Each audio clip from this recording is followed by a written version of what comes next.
कैसे हो आप सब। एक बार फिर से आपका स्वागत है मेरा दूरदर्शन मेरा विद्यालय में।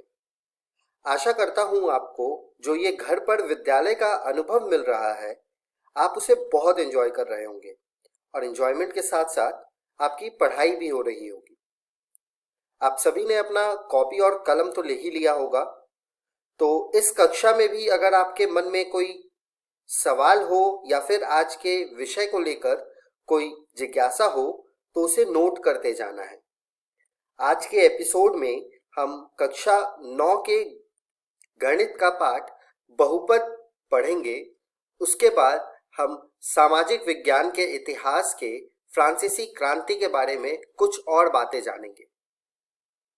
उसके बाद हम एक बहुत ही रोचक कहानी पिंटू के बारे में जानेंगे कि 99 का फेर क्या कचरा होगा ढेर, इसके बारे में पढ़ेंगे। उसके बाद हम एक और कहानी देखेंगे आलिया और उसकी वॉन्डरिंग शूज के बारे में, Alia and the wandering shoes. उसके बाद हम लोग कक्षा 10 की पढ़ाई शुरू करेंगे जिसमें हम विज्ञान में जैव प्रक्रम के बारे में पढ़ेंगे और सामाजिक विज्ञान में बिहार के कृषि के बारे में और कुछ बातें जानेंगे।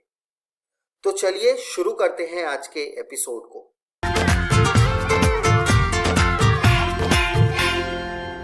नमस्कार दोस्तों, आज हम कक्षा 9 की गणित का पाठ 2 पढ़ने वाले हैं जिसका नाम है बहुपद।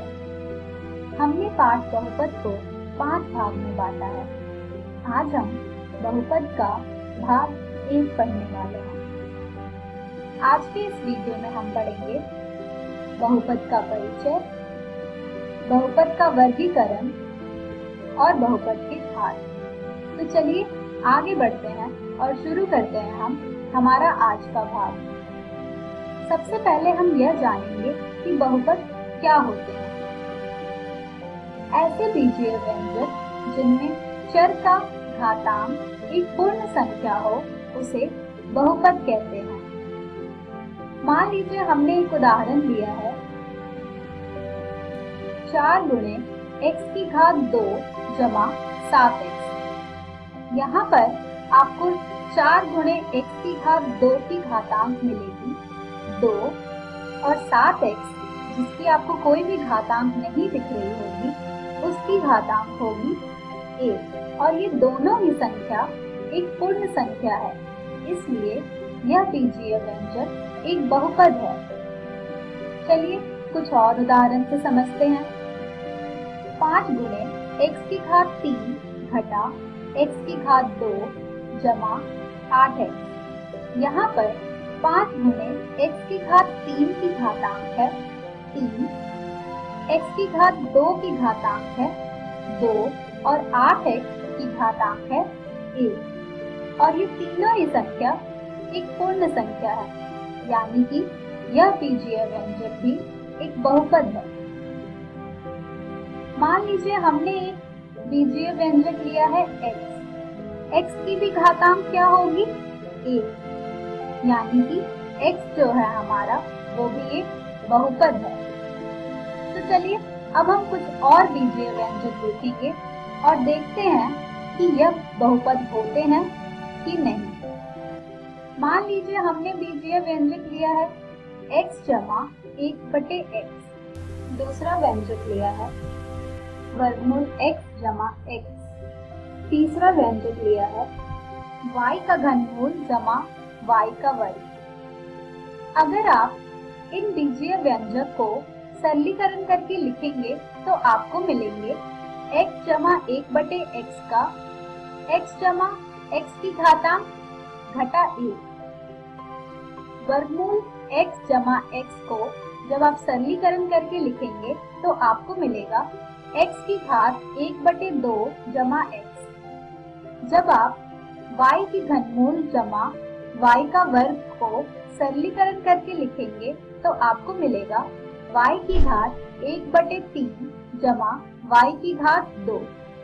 अगर आप इन बीजीय व्यंजक को सरलीकरण के बाद ध्यान से देखें तो आपको इनकी घातांक पूर्ण संख्या नहीं मिलेगी। जैसे घटा 1 जो कि एक पूर्ण संख्या नहीं है, 1/2 जो कि एक पूर्ण संख्या नहीं है, 1/3 जो कि एक पूर्ण संख्या नहीं है, यानी कि यह बीजीय व्यंजक बहुपद नहीं है क्योंकि इनकी घातांक एक पूर्ण संख्या नहीं है। चलिए अब हम जानते हैं कि चर किसे कहते हैं और गुणांक किसे कहते हैं। मान लीजिए हमने एक बीजीय व्यंजक लिया है 3 गुणे x⁻² जमा 8x। यहाँ पर x जो है हमारा उसे हम कहते हैं चर, यानी कि जिसका मान निश्चित नहीं है, और चर की बाईं ओर जो आपको एक अचर संख्या दिख रही है उसे हम कहते हैं गुणांक, यानी कि चर का अचर गुणज को हम कहते हैं गुणांक। अब हम बढ़ते हैं बहुपद के वर्गीकरण की तरफ। यह वर्गीकरण हम पद के हिसाब से देख रहे हैं, जो कि होते हैं एक पद, द्विपद, त्रिपद। वैसे बहुपद जिनमें केवल एक पद होता है उसे हम कहते हैं एक पद, जैसे 6 गुणे x⁻², 9 गुणे x गुणे y⁻², 6 गुणे z। ये वैसे बहुपद हैं जिनमें केवल एक पद है, इसलिए ऐसे बहुपद को हम कहते हैं एक पद। चलिए अब हम द्विपद का उदाहरण देखते हैं। 7 गुणे x⁻² जमा 6 गुणे x, 2 गुणे y⁻³ घटा 5, 7 गुणे z घटा 9 इत्यादि। ये वैसे बहुपद हैं जिनमें दो पद है, और दो पद वाले बहुपद को हम कहते हैं द्विपद। आइए अब हम त्रिपद के उदाहरण देखते हैं।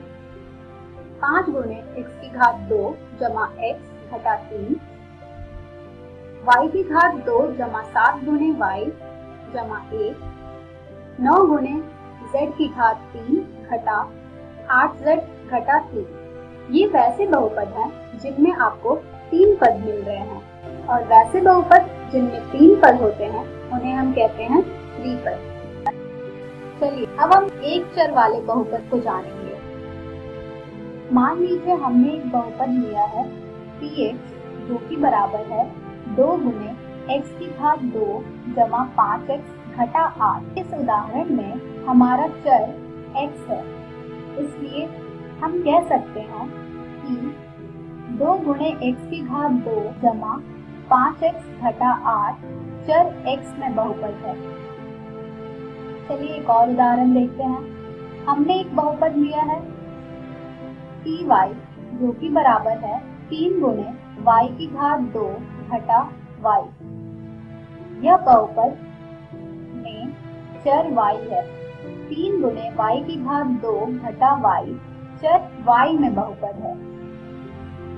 अब हम बढ़ते हैं बहुपद की घात की तरफ। बहुपद की घात क्या होती है?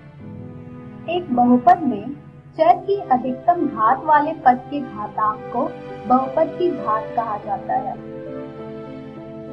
मान लीजिए हमने एक बहुपद लिया है px जो कि बराबर है 5 गुणे x⁻³ जमा 6 गुणे x⁻² घटा 4x जमा 5। हमें इस बहुपद की घात पता करनी है। हमें इस बहुपद की घात बतानी है, यानी कि अधिकतम घात वाले पद के घातांक को बताना है। यहाँ पर हमारे पद की घातांक है 3, 2, 1, जिनमें से सबसे अधिक घात वाला पद का घातांक है 3, यानी हमारे इस बहुपद की घात होगी 3। चलिए कुछ और उदाहरण देखते हैं। मान लीजिए हमने एक बहुपद लिया px जो कि बराबर है 2 गुणे x⁻² घटा 4x जमा 3/2। यहाँ पर अगर आप हमारे पदों की घातांक देखें तो आपको मिलेगा 2, 1, जिनमें सबसे अधिकतम घात वाला पद है हमारा 2 गुणे x⁻², और इस पद में x की घात है 2, यानी कि हमारे बहुपद px की घात हो जाएगी 2। चलिए एक और उदाहरण देखते हैं। हमने एक बहुपद लिया है pu जो कि बराबर है 3/2u घटा 1। यहाँ पर हमारा अधिकतम घात वाला पद है 3/2u जिसकी घात है 1, यानी कि हमारे बहुपद की घात हो जाएगी 1। अब हम बढ़ते हैं बहुपद के वर्गीकरण की तरफ, जो कि होगी बहुपद की घात के हिसाब से। मान लीजिए हमने एक बहुपद लिया pu जो कि बराबर है 5 × u घटा 1 और एक बहुपद लिया px जो कि बराबर है x के। अगर आप इन बहुपद में देखें तो आपको इनकी घात मिलेगी 1 और वैसे बहुपद जिनकी घात 1 होती है उन्हें हम रैखिक बहुपद कहते हैं, अर्थात एक घात वाले बहुपद को रैखिक बहुपद कहा जाता है। चलिए कुछ और उदाहरण देखते हैं। मान लीजिए हमने एक बहुपद लिया py जो कि बराबर है y की घात 2 घटा 2 और px जो कि बराबर है 7 × x की घात 2 जमा वर्गमूल 3 × x जमा 5। अगर आप इन दोनों बहुपद में देखें तो आपको इनकी घात मिलेगी 2 और 2 घात वाले बहुपद को द्विघात बहुपद कहते हैं। अब हम बढ़ते हैं हमारे अगले वर्गीकरण की तरफ। मान लीजिए हमने एक बहुपद लिया है px जो कि बराबर है x की घात 3 घटा 2 और px जो कि बराबर है 2 × x की घात 3 जमा वर्गमूल 3 × x जमा 5। अगर आप इन बहुपद की घात देखें तो आपको मिलेगा 3 और 3 घात वाले बहुपद को त्रिघाती बहुपद कहा जाता है। तो ये था हमारा बहुपद का वर्गीकरण घात के हिसाब से। आज के इस वीडियो में हमने सीखा बहुपद का परिचय, बहुपद के वर्गीकरण, बहुपद की घात। हम हमारी अगली वीडियो में पढ़ेंगे बहुपद के शून्य। धन्यवाद।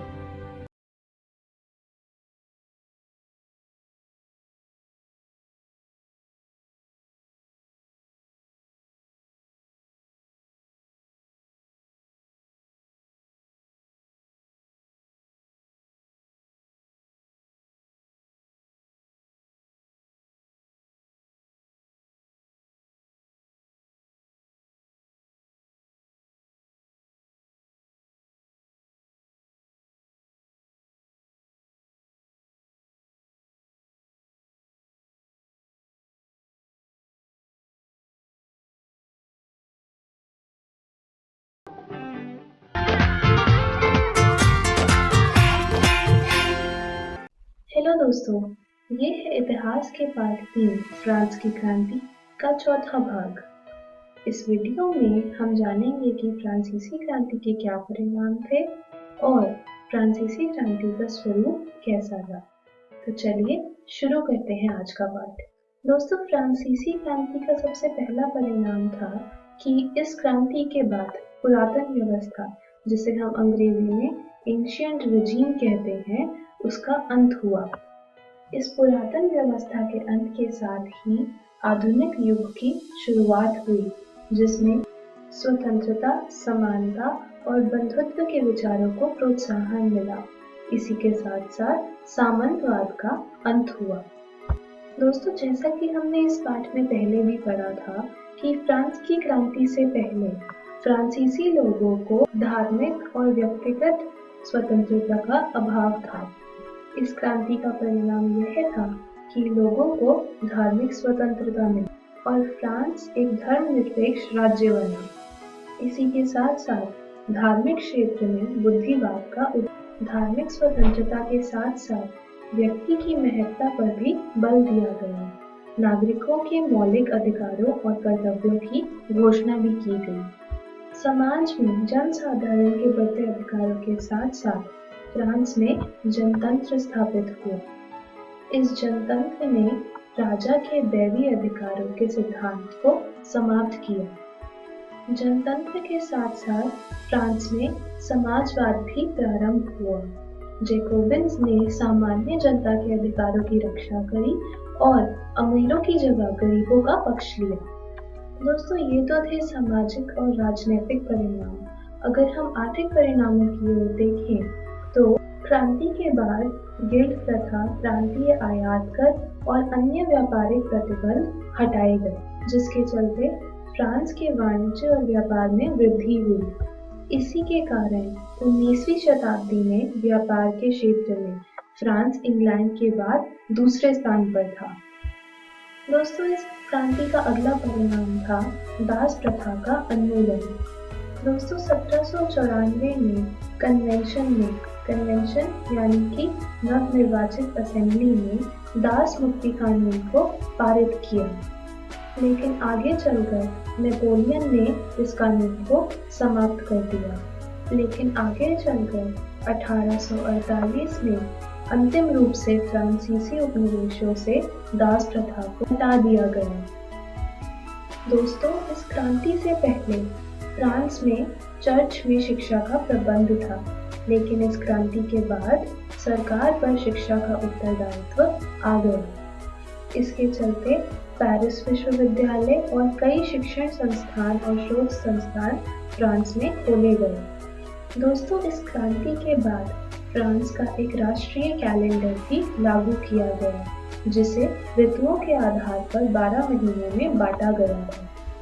दोस्तों, फ्रांसीसी क्रांति का एक बहुत ही अहम परिणाम था महिला आंदोलन की शुरुआत।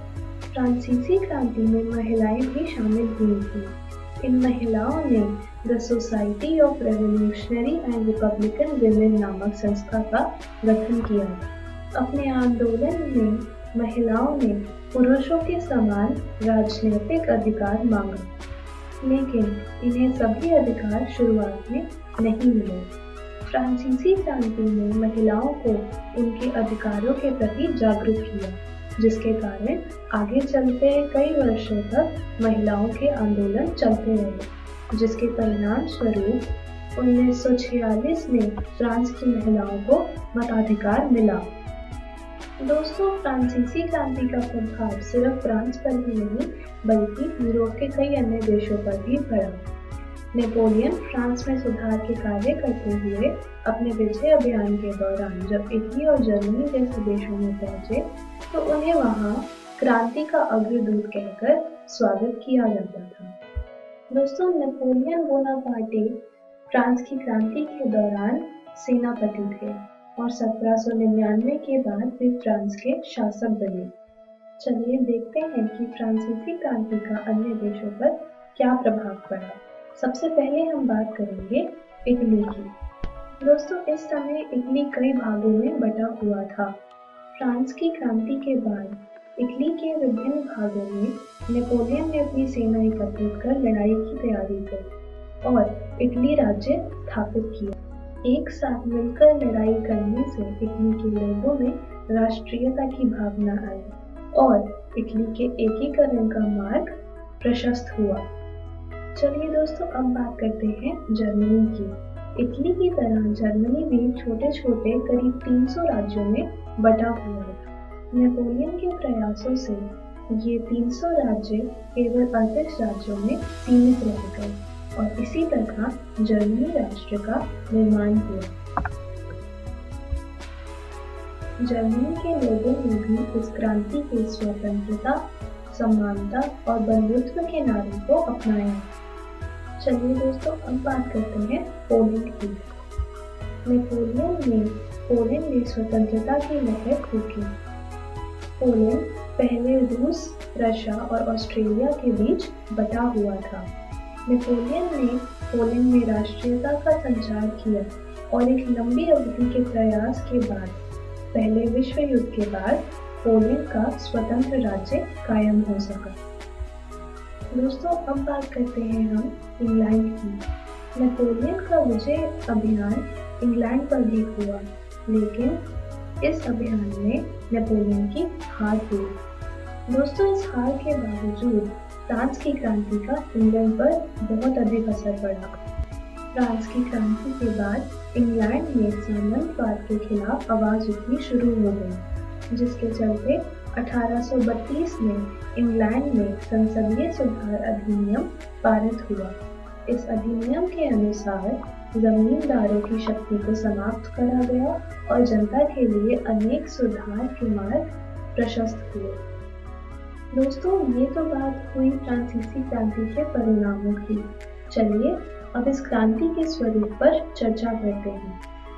दोस्तों, अगर हम सोचें कि फ्रांसीसी क्रांति में किस वर्ग के लोगों ने मुख्य रूप से भूमिका निभाई या किस वर्ग के लोगों को सबसे अधिक लाभ हुआ, तो कई इतिहासकारों का मानना है कि फ्रांसीसी क्रांति एक बुर्जुआई क्रांति या फिर मध्यम वर्गीय क्रांति थी। इतिहासकारों के अनुसार इस क्रांति ने एक विशेषाधिकार प्राप्त वर्ग की जगह एक दूसरे विशेषाधिकार वर्ग का शासन स्थापित किया। दोस्तों, जैसा कि हमने इस पाठ में पढ़ा कि किसान और मजदूरों ने मिलकर इस क्रांति को सफल बनाया, लेकिन क्रांति के बाद भी उनके हाथ में कोई अधिकार नहीं आया, यहाँ तक कि उन्हें मताधिकार भी नहीं दिया गया। क्रांति का नारा स्वतंत्रता, समानता और बंधुत्व का प्रयोग पादरियों और सामंतों के विशेषाधिकारों का अंत करने के लिए और मध्यम वर्ग के लोगों के लिए विशेष सुविधाएं प्राप्त करने के लिए किया गया।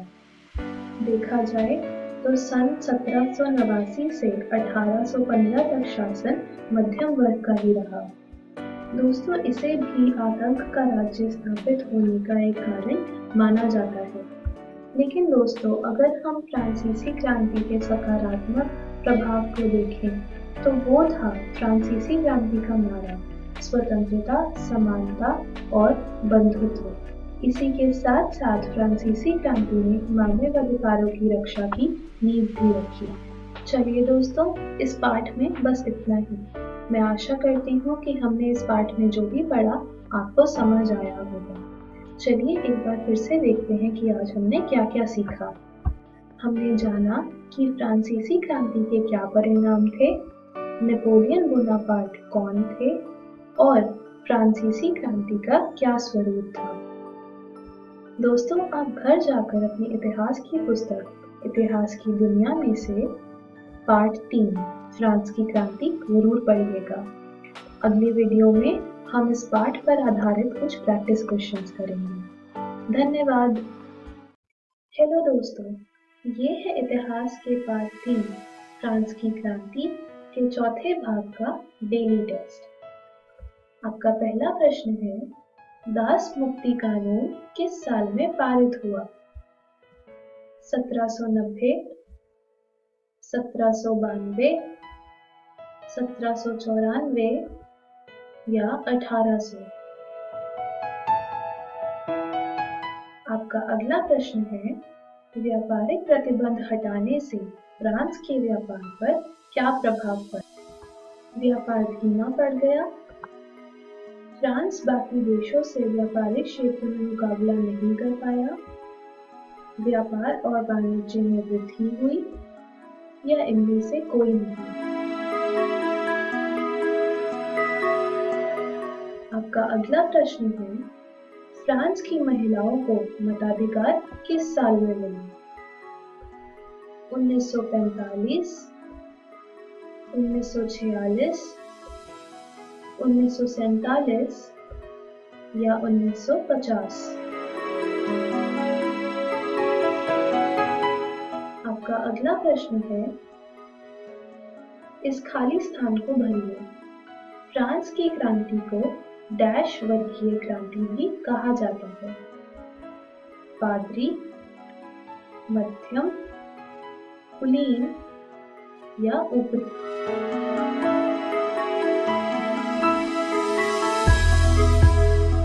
आपका आखिरी प्रश्न है, फ्रांस की क्रांति का इंग्लैंड पर क्या प्रभाव पड़ा? इंग्लैंड फ्रांस से हार गया, इंग्लैंड में सामंतवाद के विरुद्ध आवाज उठी, इंग्लैंड में संसदीय सुधार अधिनियम पारित हुआ या बी और सी दोनों?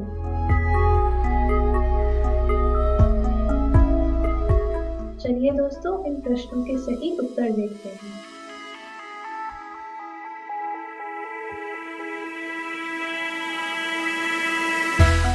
धन्यवाद। कोरोना से डरे नहीं, एहतियात बरतें। वैसे तो स्वच्छता और व्यक्तिगत साफ सफाई हर समय जरूरी है, लेकिन अभी कोरोना महामारी फैलने के दौर में यह एकदम आवश्यक हो गई है। बस यह जानने की जरूरत है कि साफ सफाई करने के दौरान आप किन बातों के प्रति विशेष तौर पर सजग रहें। आइए इसे बिंदुवार समझ लें। हाथ को अच्छी तरह से साबुन पानी या हैंड वॉश से कम 20 सेकंड तक धोएं या अल्कोहल सैनिटाइजर से साफ करें। होटल या किसी कार्यालय में जाएं तो वहां उपलब्ध हैंड वॉशिंग प्रोटोकॉल के अनुसार अपने हाथों को साफ करें। कोरोना संक्रमित या कोरोना संदिग्ध व्यक्ति या खांस छींक रहे व्यक्ति से कम 1 मीटर की दूरी बनाए रखें। भीड़ भाड़ में मास्क लगाए रखें या मुंह नाक को ढक कर रखें। यदि घर में कोरोना संक्रमित व्यक्ति क्वारंटाइन में है तो उसके व्यक्तिगत उपयोग की चीजों जैसे बर्तन, ग्लास, कप, तौलिया, बिस्तर का इस्तेमाल न करें।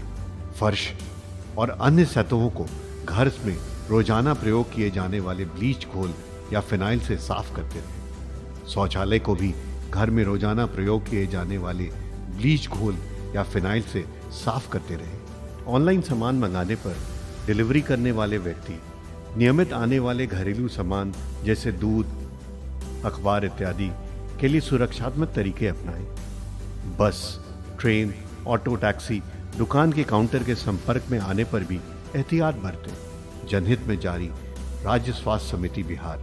अधिक जानकारी के लिए संपर्क करें टोल फ्री नंबर 104।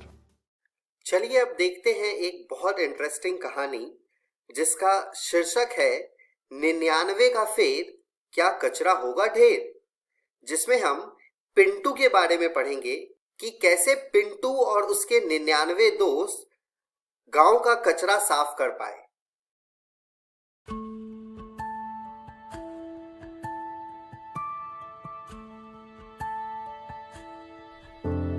दोस्तों, क्यों ना एक फुटबॉल मैच हो जाए?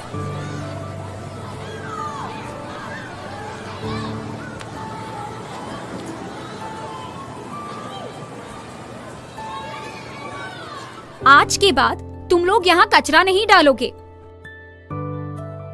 ये लास्ट वार्निंग है।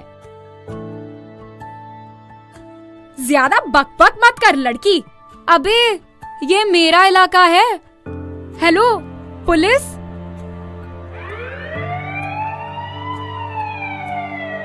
तुमने मुझे बुलाकर बहुत अच्छा काम किया पिंटू, गुड जॉब। आसपास इतना कचरा है और खेलने के लिए प्लेग्राउंड भी नहीं है।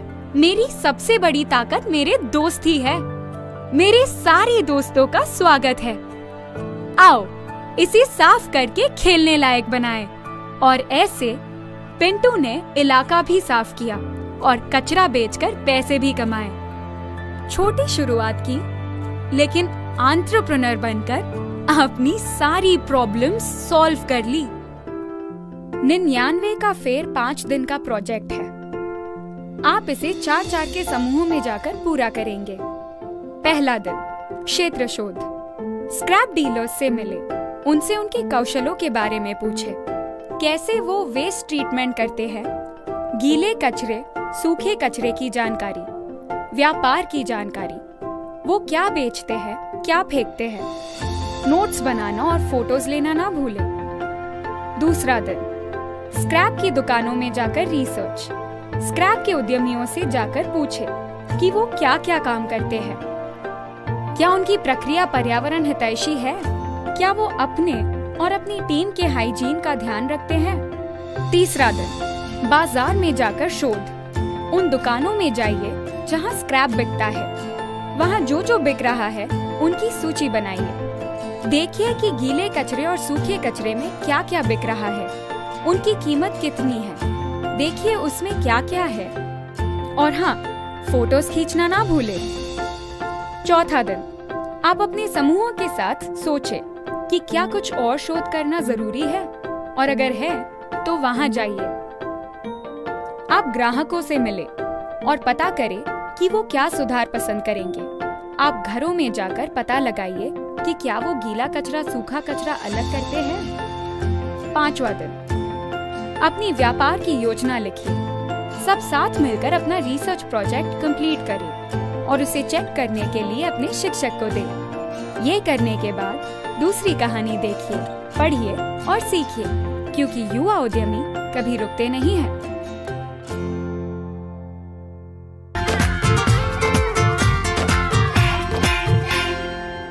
नमस्कार दोस्तों, आज हम एक नया अध्याय शुरू करने जा रहे हैं। उस अध्याय का नाम है जैव प्रक्रम। तो चलिए जानते हैं कि इस अध्याय में हम क्या क्या जानने वाले हैं। तो सबसे पहले हम बात करेंगे सजीव तथा निर्जीव की। उसके बाद हम बात करेंगे आवनिक गतियों के बारे में और फिर हम जानेंगे कि आखिर जैव प्रक्रम होता क्या है। और आखिरी में हम एक सवाल को देखेंगे, जो सवाल है कि विषाणु सजीव है या फिर नहीं। और ये बहुत ही मजेदार सवाल है, क्योंकि दरअसल इसका कोई उत्तर है ही नहीं।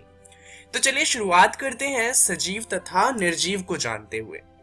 अब हमने बचपन में पढ़ा था कि सजीव चीजें वो होती हैं जो चल सकती हैं। जैसे कि हम चल सकते हैं तो हम सजीव हैं। उसी तरीके से जो चीजें खेल सकती हैं, जैसे कि हम खेल सकते हैं तो हम सजीव हैं।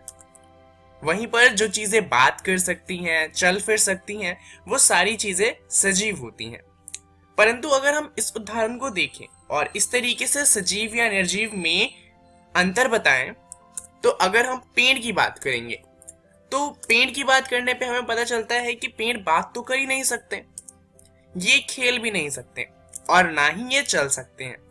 तो हमने जो बचपन में पढ़ा था सजीव और निर्जीव के बारे में, उसके हिसाब से तो पेड़ निर्जीव हो गया। परंतु हम जानते हैं कि पेड़ निर्जीव नहीं होता। तो अब इससे हमें पता क्या चलता है? इससे हमें पता चलता है कि दिखाई देने वाली जो गति होती है वो जीवन को परिभाषित लक्षण के लिए पर्याप्त नहीं होती। तो यानी कि हमें कोई और लक्षण चाहिए जिन लक्षण के आधार पर हम बता सकें कि कोई सी चीज सजीव है या फिर नहीं है। तो यहीं पर जीवन के परिभाषित लक्षण के लिए आवनिक गतियां अधिक आवश्यक हो जाती हैं। अब यहाँ पर सवाल ये आता है कि आखिर आवनिक गतियां कहते किसे हैं, आखिर ये होती क्या है। तो चलिए जानते हैं एक उदाहरण से। अगर हम कोई खाना खाते हैं तो वो खाना पच जाता है और पचने के बाद क्या होता है, हमारे शरीर को उससे ऊर्जा की आपूर्ति होती है। अब ऐसा तो है नहीं कि हम खाना को खुद पचाते हैं। दरअसल हम तो बस खाने को खाते हैं और वो अपने आप ही पच जाता है और हमारे शरीर को उससे ऊर्जा भी मिल जाती है। अब ये होने के लिए हमारे शरीर में बहुत सारी गतियां होती हैं। दरअसल ये जो गतियां होती हैं इन्हें ही कहा जाता है आवनिक गतियां। ये गतियां हमारे जीवन के लिए बहुत ही ज्यादा महत्वपूर्ण होती हैं।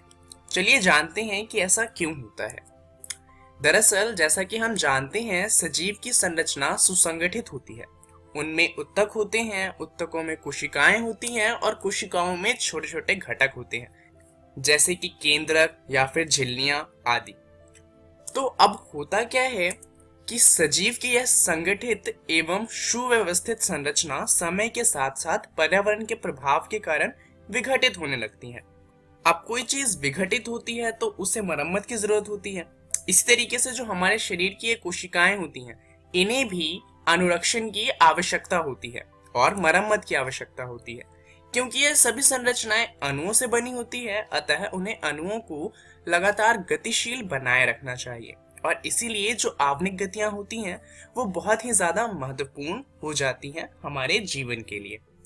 उदाहरण के लिए हमारे शरीर में एक आवनिक गति होती है हमारे रक्त का बहाव। अब जैसा कि हम जानते हैं हमारे रक्त के अंदर लाल रक्त कोशिकाएं होती हैं, सफेद रक्त कोशिकाएं होती हैं और प्लाज्मा होता है। अब यहाँ पर होता क्या है कि हमारा जो रक्त होता है वो हमारे शरीर के हर एक कोशिकाओं से जुड़ा हुआ होता है।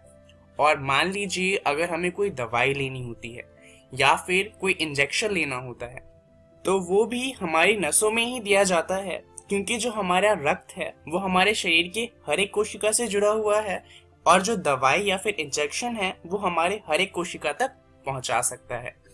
इसी तरीके से जो हम भोजन खाते हैं वो पचने के बाद रक्त में चला जाता है, क्योंकि जो पचा हुआ भोजन होता है वो कोशिकाओं को चाहिए होता है और जो रक्त है वो सभी कोशिकाओं से जुड़ी हुई होती है, इसलिए वो सभी कोशिकाओं तक उन भोज्य पदार्थों को पहुंचा सकती है। तो जो हमारा रक्त है वो हमारे शरीर के लिए एक वाहन का काम करता है। दरअसल इसे कहा जाएगा एक अनुरक्षण प्रक्रम, क्योंकि यहाँ पर पूरा एक प्रोसेस है किसी काम को करने के लिए। तो सवाल ये आता है कि आखिर सजीवों में अनुरक्षण के ये प्रक्रम है कौन कौन से। तो चलिए खोजते हैं इन प्रक्रम के बारे में कि आखिर ये कौन कौन से हैं। दरअसल अगर हम किसी जीव की बात करें तो जीवों का जो अनुरक्षण कार्य होता है वो निरंतर होना चाहिए। यह उस समय भी चलता है जब वो कोई विशेष कार्य नहीं कर रहे होते। उदाहरण के लिए जब आप सो रहे होते हैं तो हम कोई कार्य नहीं कर रहे होते, परंतु उस समय भी हम सांस ले रहे होते हैं और हमारा दिल धड़क रहा होता है, क्योंकि जो हमारा शरीर है वो अनुरक्षण का कार्य कर रहा होता है और उसे ये उस टाइम पर भी करना होता है। वे सभी प्रक्रम जो सम्मिलित रूप में अनुरक्षण का कार्य करते हैं उन्हें कहा जाता है जैव प्रक्रम। दरअसल जैव प्रक्रम बहुत तरीकों के होते हैं, परंतु अगर हम बहुत ही ज्यादा महत्वपूर्ण जैव प्रक्रमों की बात करें तो ये हैं कुल 4। चलिए जानते हैं कि ये चारों कौन से हैं। सबसे पहले आता है पोषण। पोषण में होता क्या है कि जो हम खाना खाते हैं उससे हमें पोषण मिलता है और इसके अंदर पाचन होता है। दरअसल जो हम खाना खाते हैं वो हम भोजन के रूप में लेते हैं और जो हमारा शरीर होता है वो उसको बाद में पचा देता है और पचने के बाद जो हमारा भोजन होता है उससे हमें ऊर्जा की चीजें मिल जाती हैं, जिससे हमारी कोशिकाओं को ऊर्जा मिलती है और वो अपना काम अच्छे से कर सकती है। दूसरा प्रक्रम है श्वसन का। इसके अंदर होता क्या है कि हम सांस लेते हैं और जो कोशिकाएं होती हैं उनमें ऑक्सीजन का आदान प्रदान होता है। दरअसल हमें कई बार क्या लगता है कि श्वसन और सांस लेना दोनों एक ही बात है, परंतु सांस लेने का मतलब होता है ऑक्सीजन को बाहर से हमारे फेफड़ों तक ले जाना और कार्बन डाइऑक्साइड को फेफड़ों से बाहर निकालना। सांस लेने का प्रोसेस सिर्फ इतना सा होता है। वहीं अगर हम श्वसन की बात करें तो उसमें सांस लेना भी आता है, उसमें जो कोशिकाओं के बीच में ऑक्सीजन और कार्बन डाइऑक्साइड का आदान प्रदान होता है वो भी आता है और इस ऑक्सीजन की मदद से जो हमारी कोशिकाओं में ऊर्जा बनती है ये भी श्वसन प्रोसेस के अंदर ही आता है। तो श्वसन और सांस लेना दोनों समान नहीं है। सांस लेने का मतलब होता है सिर्फ सांस लेना, वहीं पे श्वसन एक प्रक्रम है जिसके अंदर बहुत सी चीजें होती हैं। अब तीसरा प्रक्रम है वहन का। वहन में जो हमारा हृदय होता है वो हमारे रक्त को हमारे हर कोशिका तक पहुंचाता है। वहीं पर रक्त का काम होता है भोजन का स्थानांतरण। इसके अलावा जो रक्त होता है वो मिनरल्स को और कई सारी और चीजों को भी कोशिकाओं तक पहुंचाता है। और चौथा प्रोसेस होता है उत्सर्जन का। इस प्रक्रम में जो कचरा होता है उसे हमारे शरीर से हटाया जाता है। मतलब ये जो इससे पहले जितने भी प्रक्रम पढ़े थे उनसे क्या होता है कि शरीर में कुछ ऐसी चीजें आ जाती हैं जो हमारे शरीर को नहीं चाहिए, तो हमारे शरीर के लिए वो क्या हो गई, कचरा। और क्योंकि कचरा शरीर में तो नहीं रखना, उसे हटाना चाहिए, तो उत्सर्जन वो प्रक्रम है जिससे इस कचरे को शरीर से हटाया जाता है। यहाँ पर हमारी मदद करता है हमारा वृक्क, जिसे कहते हैं किडनी। ये हमारे शरीर में 2 होते हैं और ये हमारे शरीर से कचरे को हटाने का काम करते हैं। तो ये 4 जैव प्रक्रम हैं जो बहुत ही ज्यादा महत्वपूर्ण है। आगे आने वाली वीडियोस में हम इन चारों प्रक्रम को और अच्छे से जानेंगे। तब तक चलिए उस प्रश्न की बात कर लेते हैं जिसकी बात हमने वीडियो के शुरुआत में भी करी थी।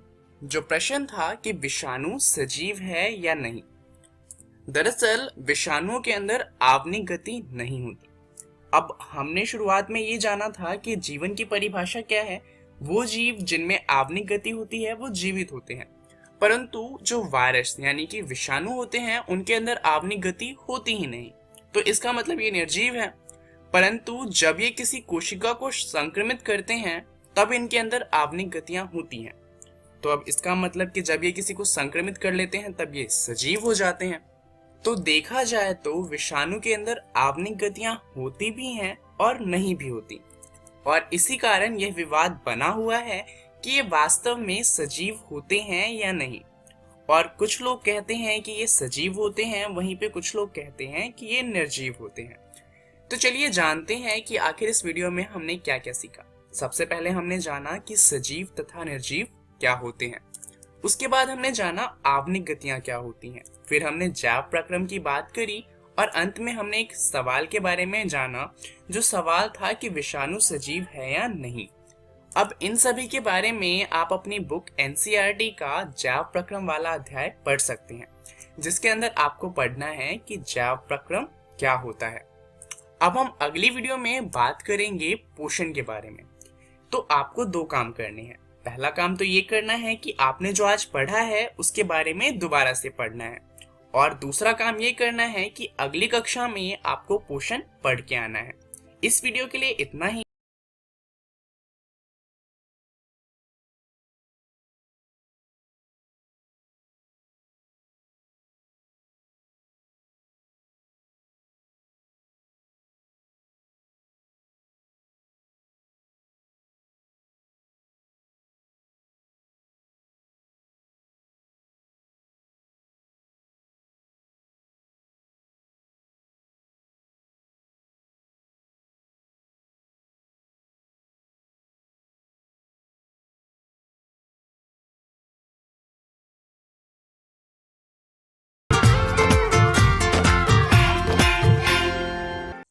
नमस्कार दोस्तों, आज हम कृषि नामक अध्याय का अगला भाग यानी 5वां भाग पढ़ने वाले हैं। हमने कृषि के महत्व के बारे में जाना, कृषि के प्रकारों के बारे में जाना और साथ ही भारत की प्रमुख फसलों के बारे में भी अध्ययन किया। आज हम इसी कड़ी को आगे बढ़ाते हुए कुछ अन्य बिंदुओं पर चर्चा करेंगे, जिसके अंतर्गत प्रौद्योगिकी और संस्थागत सुधार, कृषि और भारतीय अर्थव्यवस्था तथा खाद्य सुरक्षा इत्यादि बिंदुओं पर चर्चा करते हुए इस अध्याय को समाप्त करेंगे। तो चलिए शुरू करते हैं आज का अध्याय। दोस्तों, भारत में कृषि हजारों वर्षों से की जा रही है, किंतु परंपरागत तरीके तथा संस्थागत व्यवस्था में समय के साथ परिवर्तन नहीं होने के कारण कृषि में काफ़ी पिछड़ापन पाया जाता है। जनसंख्या के अधिक होने के कारण जोतों का विखंडन हुआ है। इससे कृषि कार्य आर्थिक रूप से लाभप्रद नहीं रह गया है। भारत में अधिकांश कृषि मॉनसून पर निर्भर करती है और सिंचाई के साधनों का बहुत सीमित विकास हो पाया है। बढ़ती हुई जनसंख्या के लिए कृषि को अर्थव्यवस्था का विकसित अंग बनाना महत्वपूर्ण चुनौती है। इसमें तकनीकी एवं संस्थागत सुधार लाने की अत्यंत आवश्यकता है, क्योंकि इसके बिना कृषि में सुधार लाना अत्यंत कठिन हो जाएगा। प्रथम पंचवर्षीय योजना में भूमि सुधार को मुख्य रूप से केंद्रित किया गया। 1960-70 के दशक में कृषि में सुधार के लिए विशेष पैकेज भी लाया गया था, जिसके बाद गेहूं की कृषि के लिए हरित क्रांति की शुरुआत की गई। दोस्तों, इसी दौरान श्वेत क्रांति भी लाई गई, जिसके अंतर्गत दुग्ध उत्पादन में काफी वृद्धि हुई। श्वेत क्रांति को ऑपरेशन फ्लड के नाम से भी जाना जाता है।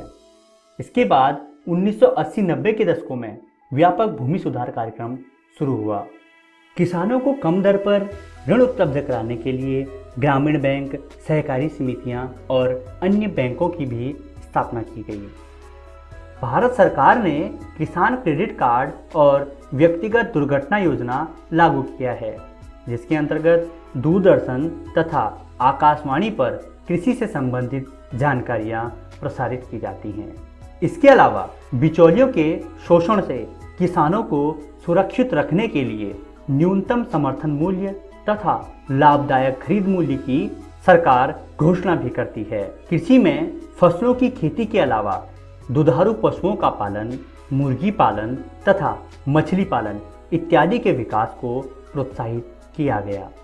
चलिए दोस्तों, अब बात करते हैं कृषि और भारतीय अर्थव्यवस्था की। भारत कृषि प्रधान देश है। यही कारण है कि भारतीय कृषि अर्थव्यवस्था में नींव के पत्थर की भांति महत्व रखती है। दोस्तों, देश की लगभग आधी से अधिक जनसंख्या कृषि से आज भी रोजगार प्राप्त करती है, लेकिन स्वतंत्रता प्राप्ति के बाद से लेकर आज तक सकल घरेलू उत्पाद में कृषि का योगदान लगातार घट रहा है, जो कि एक चिंतनीय विषय है। दोस्तों, कृषि में गिरावट समाज के अन्य क्षेत्रों में भी गिरावट लाएगा तथा यह क्षेत्रीय विषमता को बढ़ावा भी देगा। यह सर्वथा कृषि पर आश्रित लोगों के हित में नहीं है। दोस्तों, कृषि के महत्व को समझते हुए भारत सरकार ने इसके विकास और वृद्धि के लिए आधुनिकीकरण का प्रयास किया है। इसके अंतर्गत भारतीय कृषि अनुसंधान परिषद तथा कृषि विश्वविद्यालयों की स्थापना करते हुए पशु चिकित्सा सेवाएं तथा पशु प्रजनन केंद्रों की स्थापना की है और साथ ही बागवानी विकास तथा और मौसम के पूर्वानुमान के क्षेत्रों में अनुसंधान और विकास आदि को प्राथमिकता दी है। दोस्तों, वैश्वीकरण का भारतीय कृषि पर बहुत गहरा प्रभाव पड़ रहा है। वैश्वीकरण का अर्थ है किसी भी देश की अर्थव्यवस्था का विश्व की अर्थव्यवस्था के साथ सामंजस्य स्थापित करना। दूसरे शब्दों में, वैश्वीकरण का अर्थ है किसी भी देश की अर्थव्यवस्था का विश्व की अर्थव्यवस्था के साथ जुड़ना। वैश्वीकरण ने भारतीय बाजार को विश्व के बाजार के लिए खोल दिया है। अंतर्राष्ट्रीय व्यापार पर सरकारी तंत्र की पकड़ ढीली हो गई है। अब विदेशी उत्पाद, जिसमें कृषिजन्य उत्पाद भी शामिल हैं, आसानी से भारत में बेचे जा रहे हैं। इस अंतर्राष्ट्रीय प्रतिस्पर्धा से भारतीय किसान को एक बहुत बड़ी चुनौती का सामना करना पड़ रहा है। वैश्विक प्रतिस्पर्धा का सामना करने के लिए भारत को अपनी कृषि संबंधित क्षमताओं को सुनियोजित ढंग से उपयोग में लाना होगा। इसके लिए सड़क, बिजली, सिंचाई, ऋण की सुविधा सभी उपलब्ध कराना परम आवश्यक है। इसके बिना कृषि को वैश्वीकरण के अनुचित प्रभाव से बचा पाना संभव नहीं है। चलिए दोस्तों, अब बात कर लेते हैं खाद्य सुरक्षा की।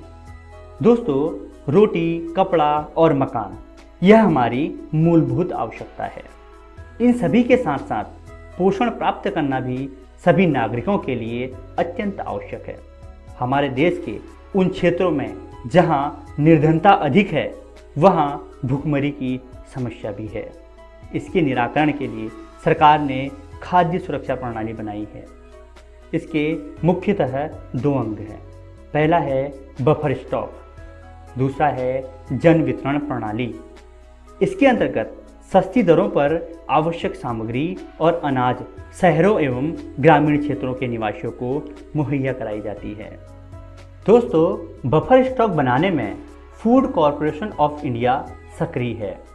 न्यूनतम समर्थन मूल्य पर यह किसानों से अनाज खरीदकर उसका भंडारण करती है। इसके साथ साथ उपभोक्ताओं को भी दो वर्गों में बांटा गया है। पहला गरीबी रेखा से नीचे जीवन यापन करने वाले और दूसरे हैं गरीबी रेखा से ऊपर जीवन यापन करने वाले। लेकिन दोस्तों, अनेक गरीब जो कि बीपीएल वर्ग में शामिल होने के लायक हैं, शामिल होने के हकदार हैं, परंतु बीपीएल वर्ग में शामिल नहीं हो पा रहे हैं। कुछ एपीएल धारक भी जबरदस्ती अपना बीपीएल कार्ड बनाए बैठे हुए हैं। दोस्तों, भारत में गरीबी मिटाने और खाद्य सुरक्षा को अधिक मजबूत करने के लिए हमें ईमानदारी से उन लोगों के बारे में सोचना होगा जिन लोगों के पास ना तो रहने के लिए घर है और ना ही कृषि उत्पादन के लिए थोड़ी सी भी भूमि। इन सभी समस्याओं और चुनौतियों का सामना हम सभी को मिलकर करना होगा। चलिए दोस्तों, देखते हैं आज की इस वीडियो में हमने क्या क्या सीखा। आज हमने प्रौद्योगिकी और संस्थागत सुधार के बारे में चर्चा की, कृषि और भारतीय अर्थव्यवस्था के बारे में चर्चा करते हुए खाद्य सुरक्षा के बारे में भी अध्ययन किया। आशा करते हैं आपको यह वीडियो बहुत पसंद आई होगी। धन्यवाद। कृषि। पहला प्रश्न है, उपभोक्ताओं को किन दो वर्गों में बांटा गया है? गरीबी रेखा से नीचे, गरीबी रेखा से ऊपर, उपरोक्त दोनों में से कोई नहीं। हमारी मूलभूत आवश्यकताएं क्या हैं? रोटी, कपड़ा, मकान, उपरोक्त सभी। किसानों से न्यूनतम समर्थन मूल्य पर अनाज कौन खरीदता है? बिचौलिए, फूड कॉरपोरेशन ऑफ इंडिया, दुकानदार, इनमें से कोई नहीं। किसी देश की अर्थव्यवस्था का विश्व की अर्थव्यवस्था के साथ जुड़ना क्या कहलाता है? व्यापार, उद्योग, औद्योगिकरण, वैश्वीकरण। ऑपरेशन फ्लड किस क्रांति के लिए उपयोग में लाया जाता है? हरित क्रांति, श्वेत क्रांति, नीली क्रांति, उपरोक्त सभी। इनके सही उत्तर हैं कोरोना वायरस जैसी महामारी से बचाव के लिए देश भर में लॉकडाउन है। बच्चों को सुरक्षित रखने के लिए विद्यालय बंद किए गए हैं। इस परिस्थिति में आपका मोबाइल ही आपका विद्यालय बन सकता है। जी हाँ, बिहार सरकार के शिक्षा विभाग ने यूनिसेफ और इकोवेशन के साथ मिलकर उन्नयन ऐप मेरा मोबाइल मेरा विद्यालय की शुरुआत की है।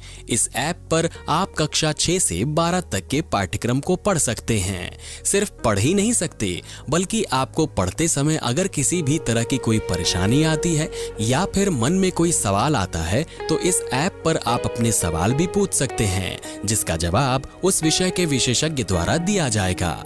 तो प्ले स्टोर से अभी डाउनलोड करें उन्नयन ऐप मेरा मोबाइल मेरा विद्यालय और अपने मोबाइल से ही अपने विद्यालय का अनुभव पाएं, वो भी बिल्कुल निशुल्क। घर पर रहें, सुरक्षित रहें, स्वस्थ रहें, पढ़ते रहें, आगे बढ़ते रहें, क्योंकि चाहे कोई भी स्थिति हो, शिक्षा हर बच्चे का अधिकार है। बिहार शिक्षा परियोजना की एक पहल। आशा करता हूं कि आज के एपिसोड में आपको जो पढ़ाया गया हो वो आपको बहुत अच्छे से समझ आ गया होगा। अगर आपके मन में कोई सवाल हो जो आपने नोट किया हो, उसको आप उन्नयन ऐप पर अपने सवाल को पूछ सकते हैं, अपने डाउट को पूछ सकते हैं। वहां आपको उसी विषय के विशेषज्ञ द्वारा जवाब दिया जाएगा। अगर आपके पास इंटरनेट या मोबाइल नहीं है तो भी घबराने की जरूरत नहीं है। आप फोन करके भी हमें संपर्क कर सकते हैं और अपनी जिज्ञासा मिटा सकते हैं। नंबर स्क्रीन पर दिए गए हैं, इसे नोट कर लें। आप हमें ईमेल भी कर सकते हैं। ईमेल के लिए ईमेल आईडी स्क्रीन पर दिया गया है, biharunnyan@gmail.com। आप हमें इस पर ईमेल भी कर सकते हैं और वहां पे भी आपके प्रश्नों का उत्तर दिया जाएगा।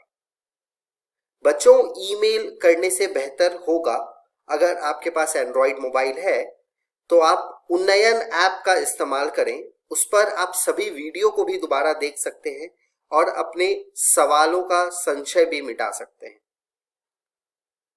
आज के एपिसोड का पुनः प्रसारण देखने के लिए आप YouTube पर सर्च कर सकते हैं मेरा दूरदर्शन मेरा विद्यालय और इकोवेशन के चैनल पर डाली गई वीडियो को देख सकते हैं।